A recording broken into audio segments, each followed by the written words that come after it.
In this video, I want to show you how to create a spreadsheet that will give you some idea of how much it will cost to study at a British university. Let's begin with the facts.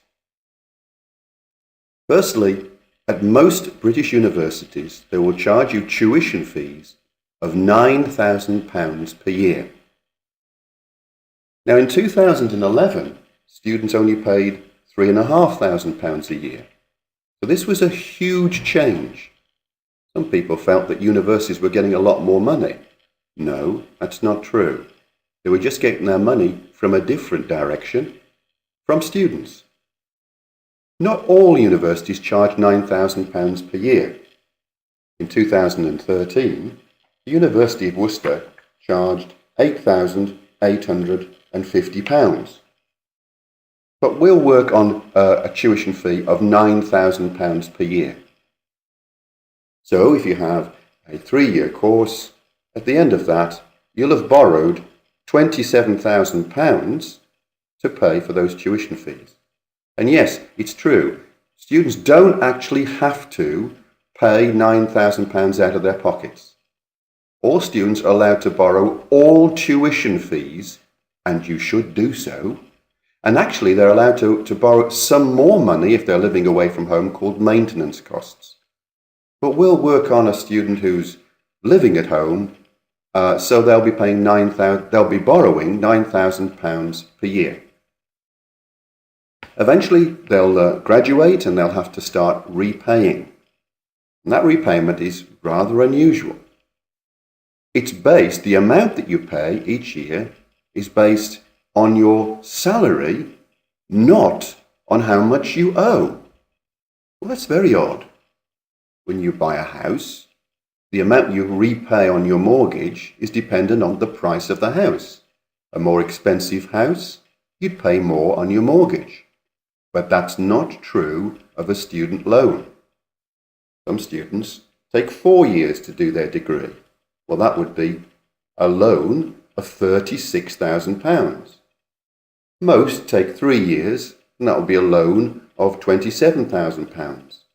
But both graduates will be paying at the same rate, depending on their salary, not on how much they owe. Now, they pay back at 9% of the difference between their salary and a boundary salary, of which is at present £21,000. Let me give you an example. If somebody got a job as, say, a computer programmer, well, they start maybe around £23,000 a year, let's say. So you don't pay back 9% of £23,000. You only pay back 9% of the difference between £23,000 and £21,000. That's 9% of £2,000. That's only £180 each year, no matter how much you owe. So a lot of people have been calling this student loan, actually have been calling it a graduate tax of 9%. That's not quite true, but you can understand why, because it's a very strange way of repaying a loan. Another important fact is that after 30 years of paying back this student loan, if you need to do that, then at the end of 30 years, that outstanding loan, anything left, will be cancelled. I think you'll find from the calculations we're just about to do that that is very good news. Because I think that after 30 years, a number of students will still have a very large loan, but that will be cancelled.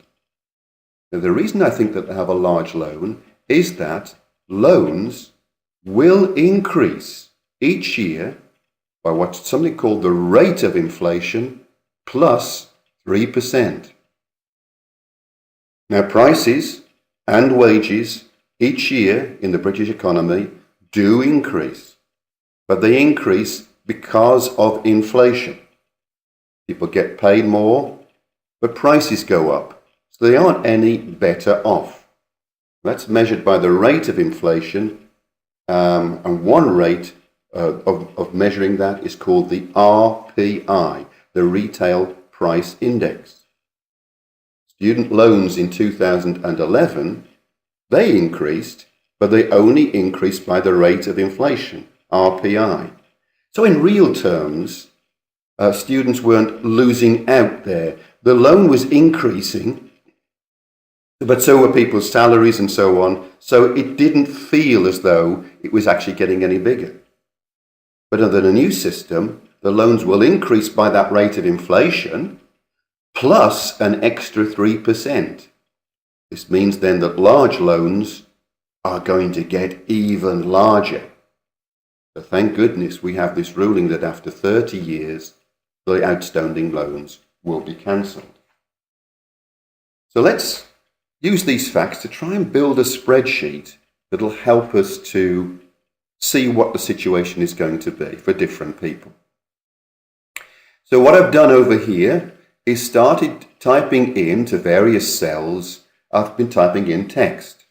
For example, in cell A2, I've typed in the word loan. In A3, salary, A4, boundary salary, and so on.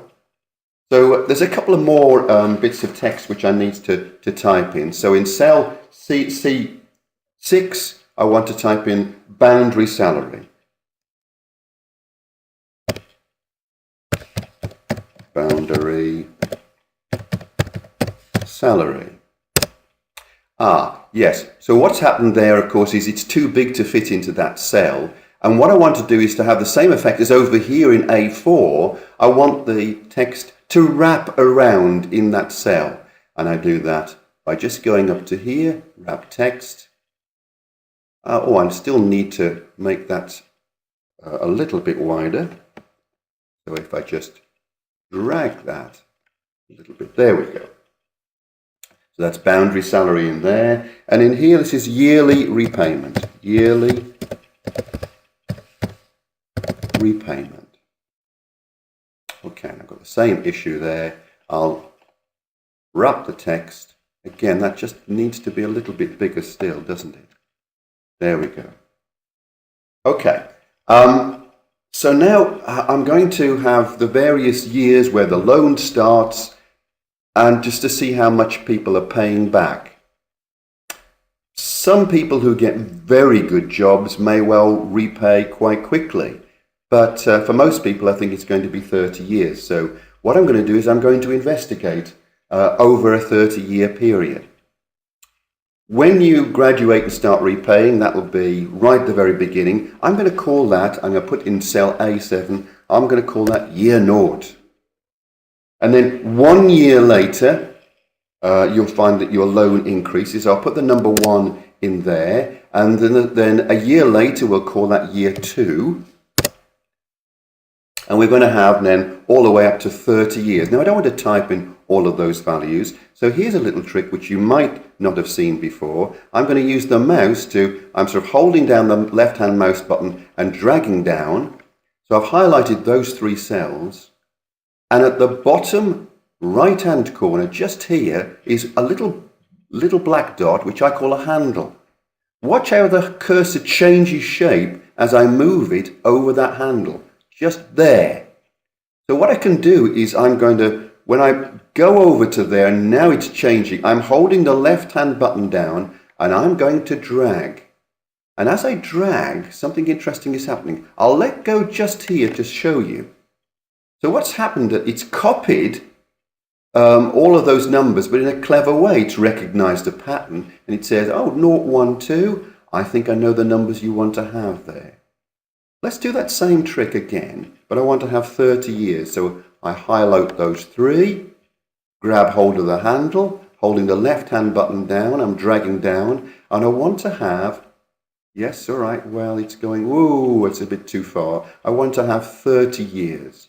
So I let go there, and then in cell A37 is the number 30, which the computer has put there. So I'll need to now just push back up to here, to the top of my spreadsheet. Excellent. So those will deal with all the various years that we deal with. Now, what about dealing with a possible salary that somebody might start with? Let's put that in cell B3. So we thought a computer programmer might start at £23,000. So let's put that there, 23000, and press enter. Okay, well, I want to do a couple of things with that number there. Firstly, it's not in the right sort of format. If I'm in the cell, if I right click, then I can format that cell.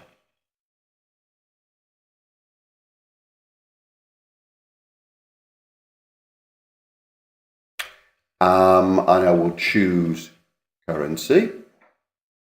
Do I want decimal places? That's to the nearest penny. No, I don't think I do, so I'll choose that as being 0. Press OK. Now notice then I typed in the number 23,000, but I didn't type in a pound sign nor that comma. That's been put in for me in terms of a format. Actually, what I typed in can be seen at the top here. So although we're looking at the cell and saying 23,000, just at the top there, that reminds you what you actually put into that cell. The next thing I'm going to do, which I think is quite useful, is I'm going to rename a cell.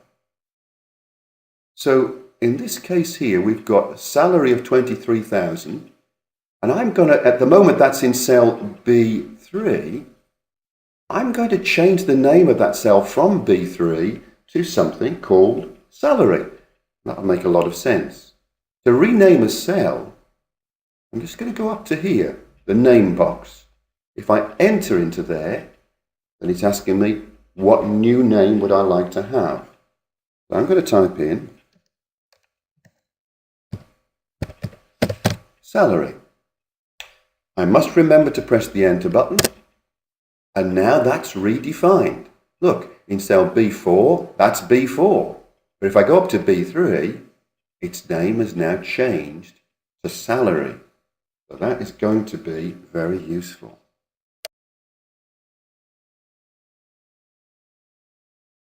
So in cell B4, that's the boundary salary. Now that was 21,000. Right, we need to change the format of that as well. So we could do it by going right click in the cell, but here's another way. If I go to cell B3, that's got the right sort of format that I want to have in cell B4. So I can go over to a little paintbrush here. It's called a format painter. And if I click in there, then now I can paint into any cell or set of cells, and the same format will appear in there. So if I just now click in cell B4, that's picked up that same format. And the same with cell B3, we renamed that one. Let's do the same thing with B4, and I'm going to rename that as boundary salary. So I need to go up to here, just click in there, type in boundary salary. Notice that I haven't put a space in. If you're renaming a cell, it doesn't allow spaces. So just watch out for that one. And I have to remember to press the enter button. And now that's been renamed. Let's just check. There is cell C4. Yes, it says it up there, C4. But in here, what was B4 is now become boundary salary. Well, we've made quite a bit of progress. What we need to do now is to start filling in values in here. But what I suggest is that you stop the video now, set up a spreadsheet that looks like this, and then we'll carry on the instructions in the next video. Thank you for listening.